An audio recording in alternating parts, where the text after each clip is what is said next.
This is a sketching video which is going to shock you. Well, it's going to shock you if you know me at least. It's nothing like what I've told you to do before. Yes, we have our loose colours, but on top, look at these flat, bold and illustrative lines. But by linking these two very different ideas, we can produce these fascinating scenes, full of life, really fascinating, almost poster-like. And it's really easy. All we need for this technique is a small pen and a big pen. So I've got a fine liner and a few day pen. And then we need a small brush and a big brush. So I've got a very big size 26 and a small size 6 brush. A selection of watercolours will do you great. Just a handful of colours, things that we can blend and meld together. And like that, we'll pull up a little reference and start making this kind of gestural, moody, expressive art.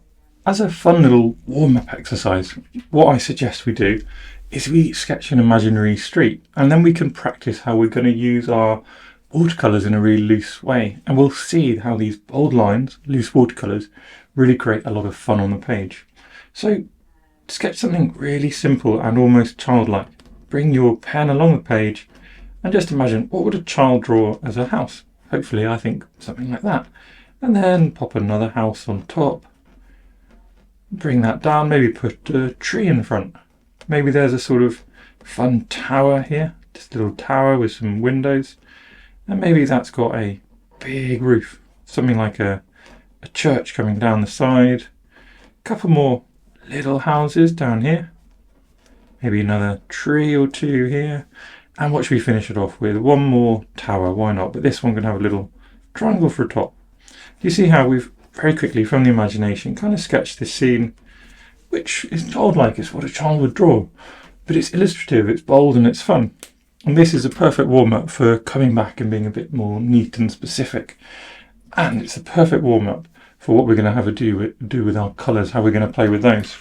So what I'll encourage you to do this time is just take 3 colours, take yellow, blue and red, and we're going to just let them mingle. We're not going to paint, well, even vaguely in the lines. We're just going to go, look, there's a bit of yellow. Let's do another bit of yellow here. And do you see how watery that is? Do you see how much water I'm applying, even though I'm using quite a small brush?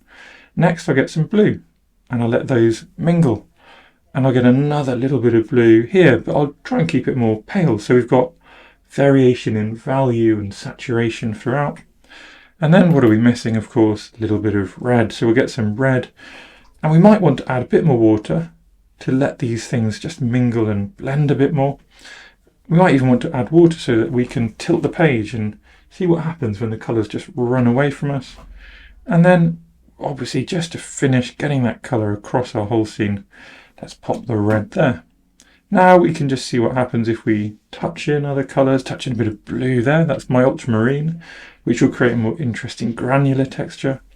Maybe our yellow can sort of splash around. Oh, I'm dropping my pen with all the excitement. And maybe a little bit more yellow can sort of enrich down here as well. And then just let that dry. I don't know how long that took, a couple of minutes I imagine. And when this is dried, we'll have this really fun, clear layer of colours.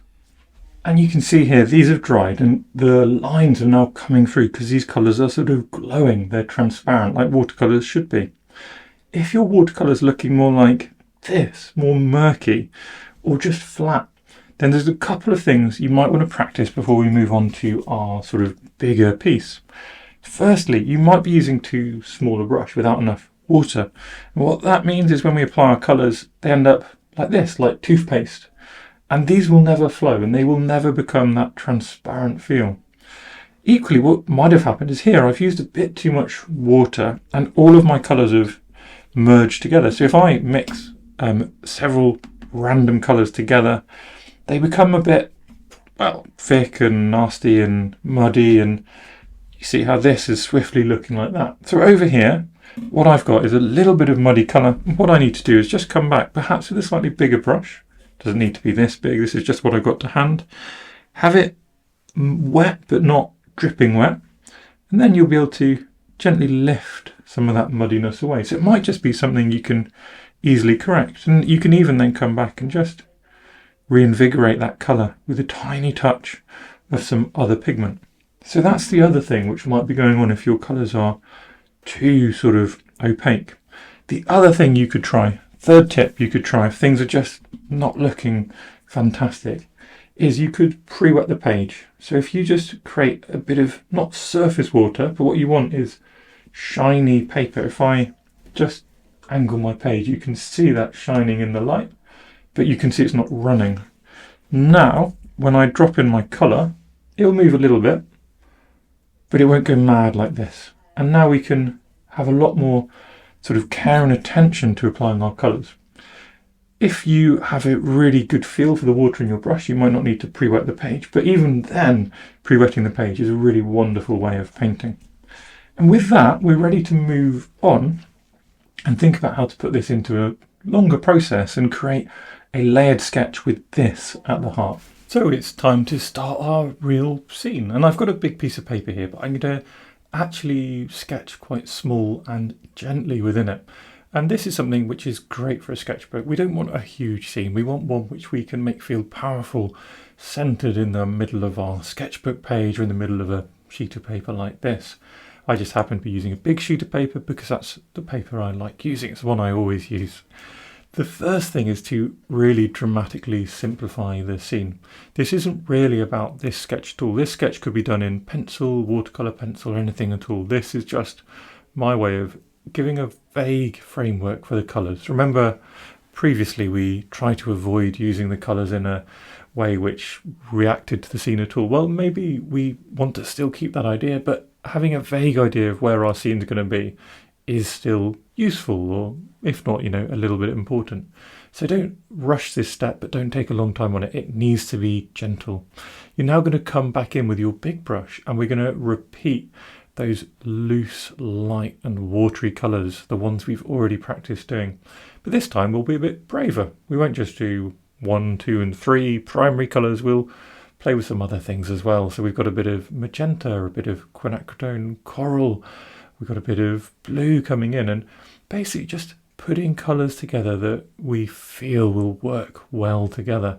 We know that the primary colours will all work well together, and we also know that analogous colours will work together. So a pink and a red will look soft and gentle together. Complementary colours, that's colours which are opposite each other, like orange and blue, we kind of don't want to put too close to each other because then things will get murky. Similarly, red and green will get murky. So try and keep analogous colours or primary colours next to each other and everything else a little bit separate. Using this big brush makes it actually a bit easier than before to get those large, loose and watery washes. And then we let it dry, and you can see when I let it dry, I might have dropped my page and that's why it's had this happy accident, but actually the happy accident's quite fun. I'm now bringing in a bold pen. This is my Few Day pen. It's got a bold nib on it, and I'm continuing to sketch really simply. I know that normally I say things should be light and loose. We don't want to be too illustrative, but this technique, these glazed watercolours and the watercolour layering we're going to do are absolutely ideal for actually illustrative, kind of flat poster-like sketches. So that's the difference today, something different, to try another way of drawing, of sketching, which we might find more enjoyable. We're sticking with our simple shapes that we drew before, even if they don't feel completely right. They're still the simple shapes that we were happy with before, so we can be happy with them now. We can always add a little bit later. And indeed, when we have finished drawing these clear big outlines, it is time to start adding a little bit. We've got the clear poster-like outlines. Now the sort of very slightly mind-numbing process of drawing all the windows in. And all we want to do here is make them feel a little bit authentic, but very simple. So just lots of rectangles, a little bit of character through them not being perfectly perfect, but also a little bit of neatness to make them feel that kind of poster-like aesthetic. The next magic we can introduce is our big pen, whatever we're using. Hopefully we can use it to create contrast like this. Even with a fountain pen, you can black in areas, and suddenly these windows have got a little slither of light coming through, but most of them very dark, bold and black. And that adds a sudden punch to our scene. It suddenly means we've got white page next to light colours next to bold black contrast. It's just, again, another cheeky way of creating that poster-like feel.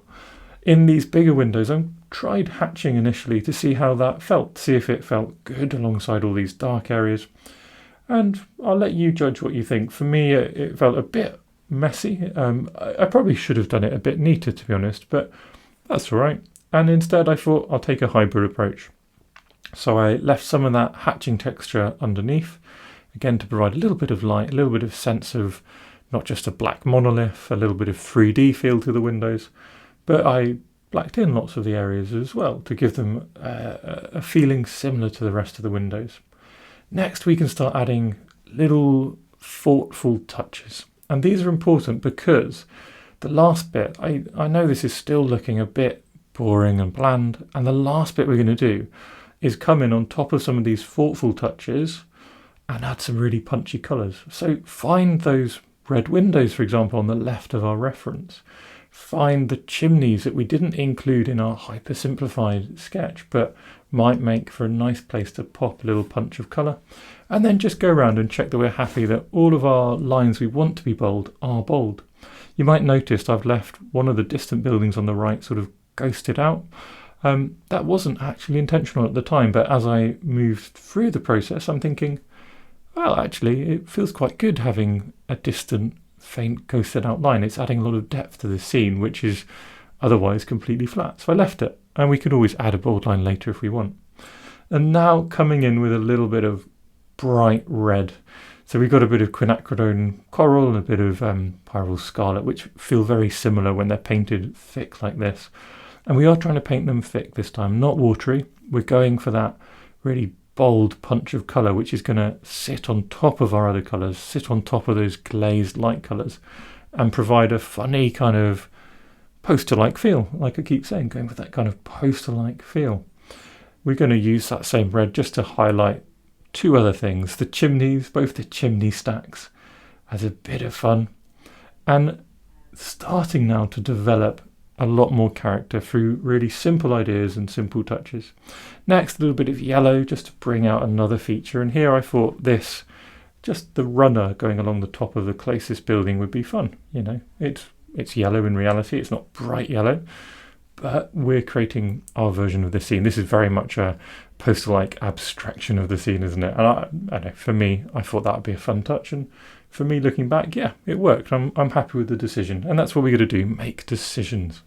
Next, really important, I'm using a little bit of graphite grey. You could equally use a blue, like ultramarine or dark blue, a Payne's grey even, just to create some flat shadows. So these are soft washes going straight along the edges to suggest again that although our scene is flat and poster-like, we're going to add a tiny bit of artistic detail, artistic 3D-ness to it. And this is the kind of bit which takes it from a child's drawing to a purposeful, poster-like, fun ink and watercolor sketch. And like that, we are pretty much done. So I hope you've enjoyed experimenting with a different technique, using your ink and watercolors in a completely different way to how I would normally suggest. But it takes all types. It's really good to experiment. And we always learn things from these kind of processes. If you enjoyed this video, you might enjoy one of these videos as well. And I'll see you in the next one. So thank you everyone for watching my little sketching videos. If you enjoy my content, please do subscribe to my channel because it makes me really, really happy. Thanks again.